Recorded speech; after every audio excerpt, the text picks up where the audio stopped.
Good morning, good afternoon, and good evening, everyone. Wherever you are watching from in the world, we welcome you to the Poetry News. Coming up on today's show, a sad news about a Filipino poet and a 4-week workshop about prose poetry. But first, a little swig of my tea, not sponsored by McVitie's this video. First, I would like to bring you back to my hometown of Nottingham, specifically to one of our stalwart poets, Andrew Graves, who has just released a new collection through Burning Eye Books. Andrew has released multiple books of poetry down the years, including my personal favourites, Light at the End of the Tenor and God Save the Tea, which he also turned into a stage show. He also started speech therapy, which, if anyone who lives anywhere around the East Midlands of the UK, they know the importance of that night to the local poetry scene. His latest book is available now for £9.99 and is called Not Dancing with Ingrid Pitt. On the publisher's website, it is described as an honest and personal collection capturing missed opportunities, those unstructured moments and nostalgic half-recalled memories which skulk at the periphery of an increasingly confusing current world state. And I just want to read one short poem from his collection, which is called Marilyn. You were gone. Not just gone, but Hollywood gone. Like you'd always never really been there. Look-alike box set poster, the pin-up girl we tried to pin down in a newsreel kiss. A lipstick curse miscarrying into childless ache when some like it hot ran cold. Barbiturate bombshell blown to smithereens, peroxide pieces scattered at a playground's edge.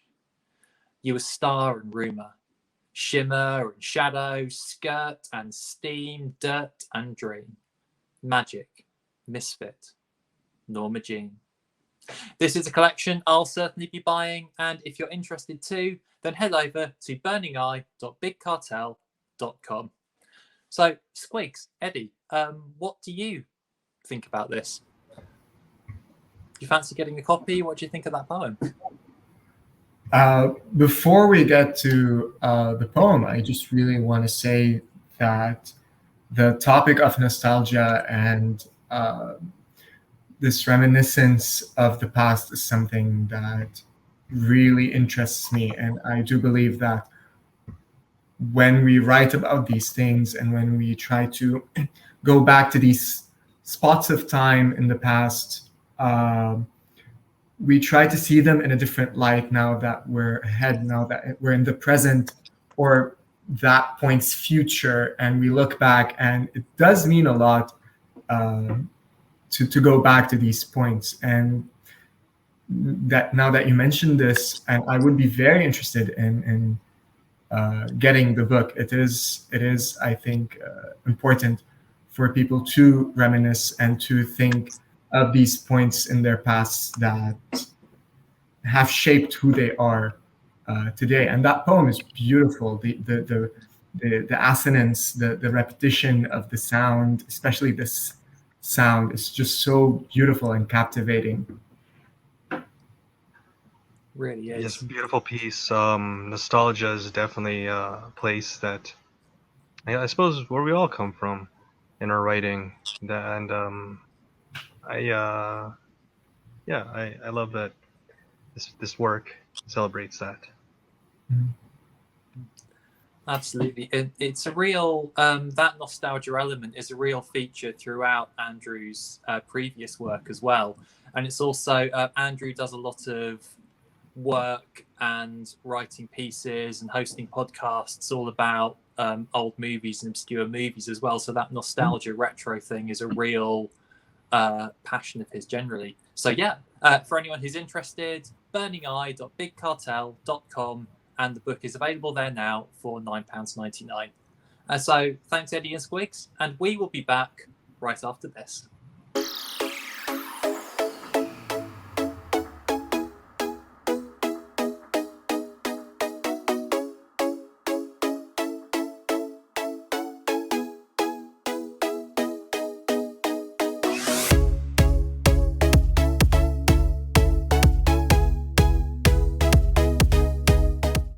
Welcome back, everyone. I'm Eddie, and I'm joining you from Batoum, the north of Lebanon, and I will be bringing you some interesting news about a really cool workshop that focuses on prose poetry.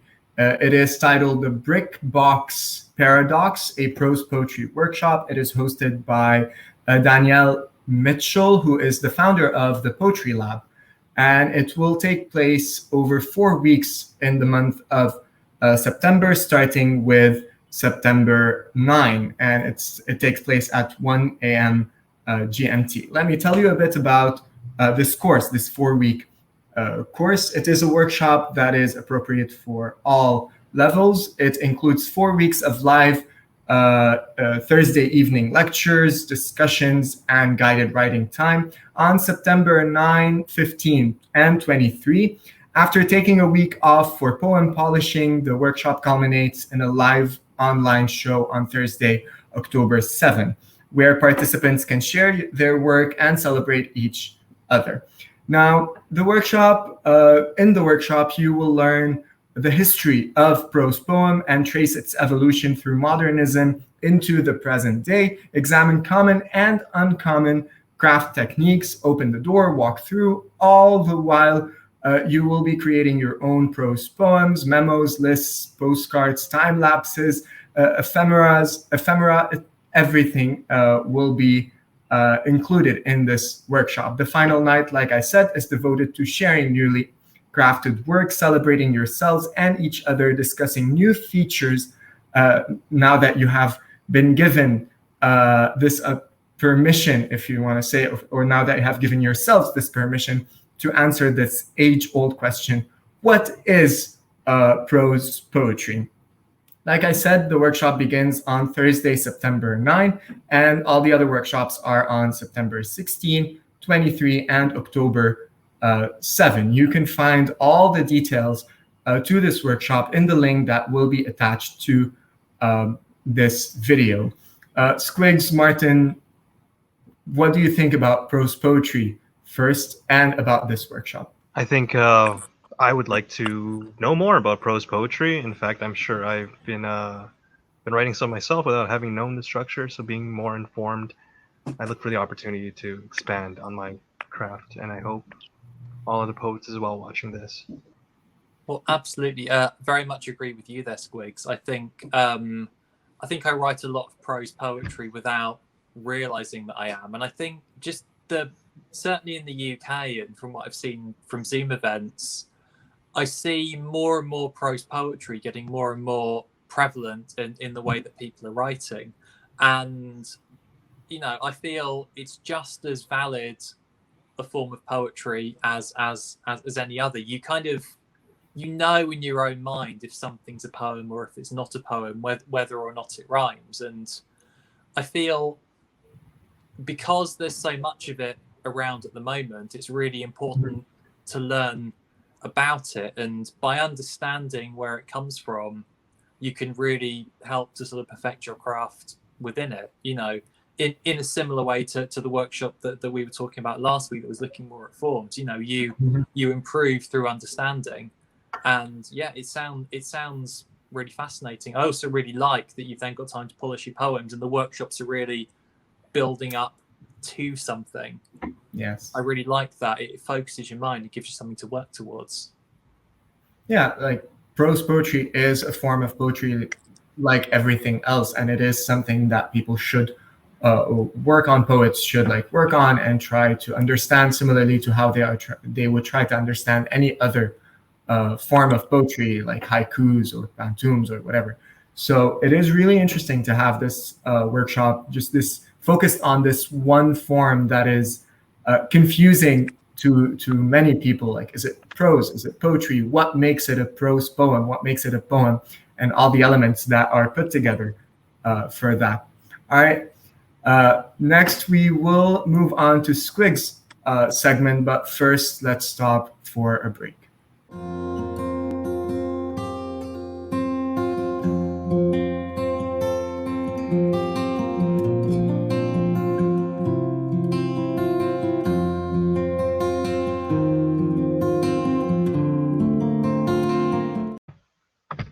Welcome back, everyone. I'm Squigs, reporting for the Poetry News from Winnipeg, Manitoba, Canada. This week, I want to touch on some sad news. The Philippines continues to mourn the activist, the life of the activist Karima Lorena Dariman, who passed away the 20th of August in a clash between the New People's Army and the Philippine military in Negros Occidental. She is remembered not just for her revolutionary work, but for her literary works.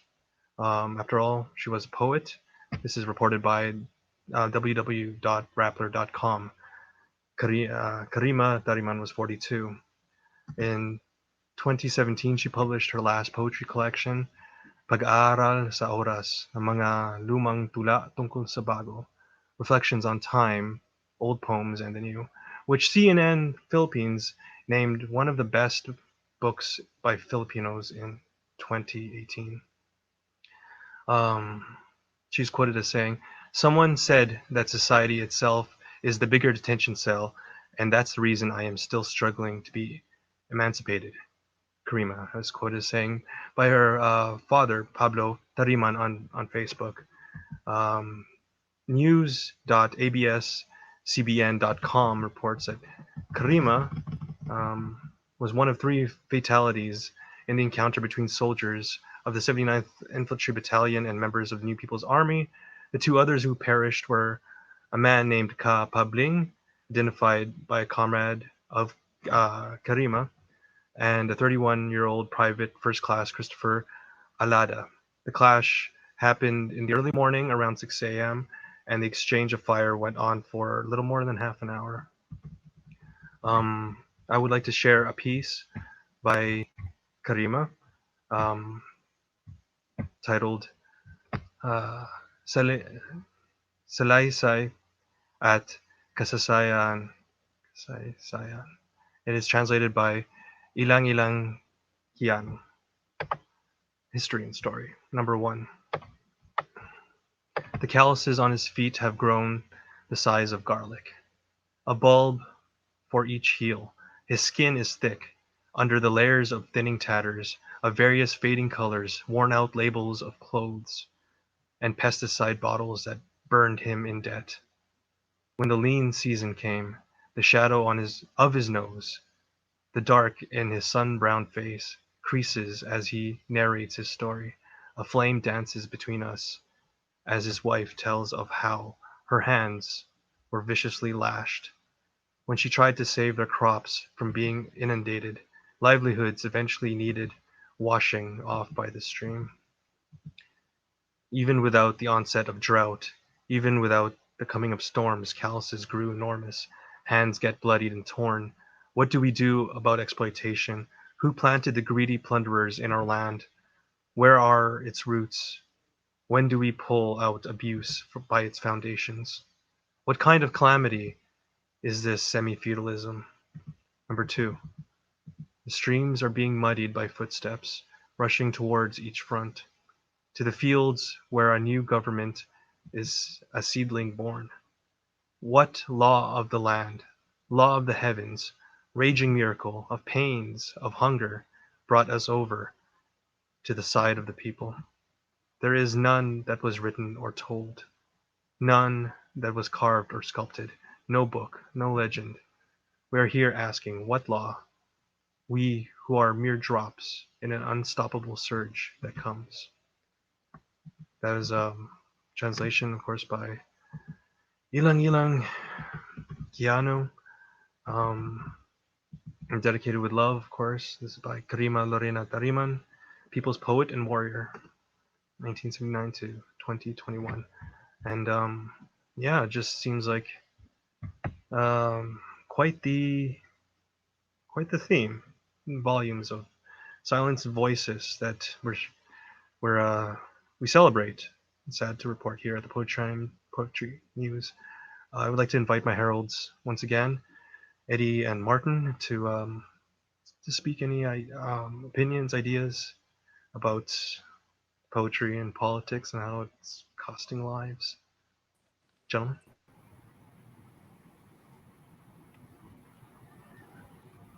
No, well, it's very difficult to find words for just horrendous acts like that. And I mean, obviously not, not just for Karima, the poet that was killed, but also the two other people and anyone else who was also killed in that crossfire. And I think, I mean, on the poem itself, I mean, that's an absolutely beautiful translation. Things like layers of thinning tatters and livelihoods washing off in a stream and things like that. It's this kind of sort of beautifully tragic, beautifully stark kind of metaphor, which is really sort of highlighting a lot of the situations that Kareem was obviously talking about in these collections. And I think, we don't write poetry so that we can become targets for being assassinated.